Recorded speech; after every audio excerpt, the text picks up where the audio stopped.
quelle est aujourd'hui la position marocaine en Afrique? Est-ce que ça peut être un pays leader? Est-ce que aussi par le biais du phosphate, il peut soutenir d'autres pays africains qui ont des problèmes justement alimentaires?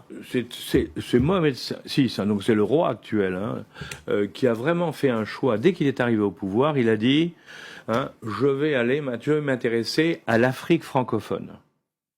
Bon. Et il a été dans tous les pays d'Afrique francophone, en Côte d'Ivoire, au Sénégal, partout. Il a été partout en disant on va travailler avec vous. Nous, le Maroc, on va travailler avec vous. Et il les a aidés. Il a fait plein de choses. Hein. On prenait des étudiants des pays d'Afrique francophone.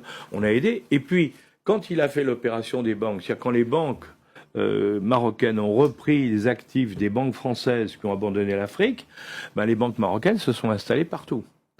Et aujourd'hui, l'Afrique, si vous voulez réussir, c'est terrible ce que je vous dis, mais si vous voulez réussir en Afrique francophone, c'est pas depuis Paris, hein.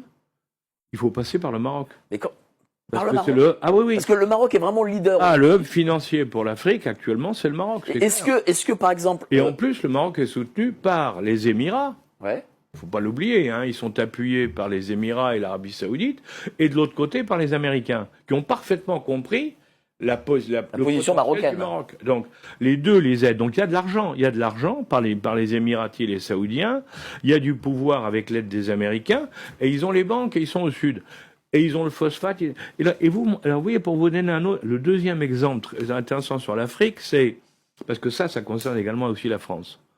Je vous disais tout à l'heure, le Maroc a créé un port en eau profonde à Darla, donc au sud marocain. Donc juste au nord de la Mauritanie. Darla, si vous voulez, pour les Français, si vous avez lu Saint-Exupéry, c'est l'endroit où Saint-Exupéry se posait avec son avion avant d'aller avec Via Cisneros, c'est quand il allait ensuite sur le Sénégal, sur Dakar. Eh bien, qu'est-ce qu'ils ont fait à Darla? Ils ont fait un port en eau profonde. Alors, quand vous regardez la position de Darla, vous apercevez que vous tracez une autoroute, une voie ferrée toute droite à l'intérieur de l'Afrique et vous passez par le Mali, le Niger, le Burkina Faso et le Tchad, les pays du Sahel qui sont tous en crise aujourd'hui.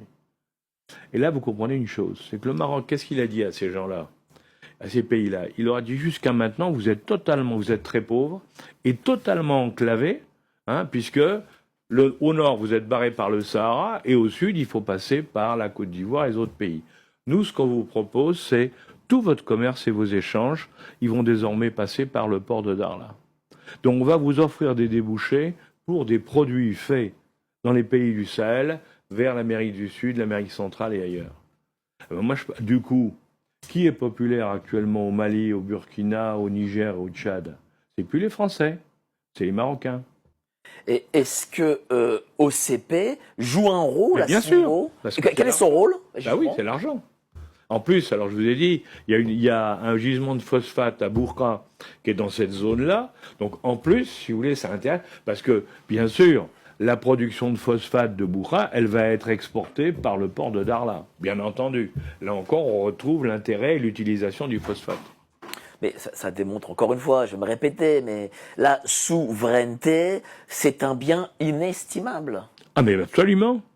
Et là, nous, on l'a perdu, le Maroc l'a gardé, et voilà ce qu'ils font. Et ils sont avec OCP, voilà, une société 100% voilà, marocaine pour le coup. Voilà. Ils peuvent aider les voisins, et puis aider même leur propre population. Oui, mais comme vous l'avez dit, la souveraineté, il faut bien le voir, c'est un choix politique et qu'on défend.